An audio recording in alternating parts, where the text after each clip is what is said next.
সম্মানিত দিনী ভাই, আমরা সবাই জানি আমাদের কালকে আমাদের ঝাড়খণ্ডের বিধানসভা ভোটের রেজাল্ট।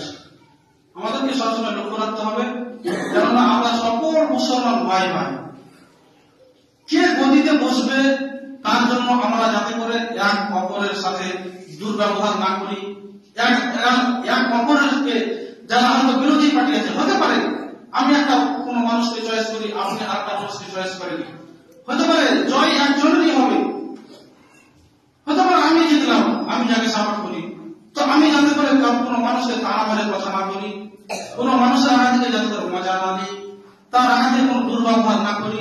বা আপনি হয়তো যাকে চান সে হয়তো জিতেছে, তো আপনি যাতে করে আমার সাথে কোনো দুর্ব্যবহার না করেন। এটাই আমাদেরকে ভাইচারা আমাদেরকে বজায় রাখতে হবে, কেননা আমরা ভাই ভাই ঝগড়া করবো, আমি কিছু হবো, সে ওপার ছেড়ে কেউ দেখতে আসবে না। অতএব আমাদের ভাইচারা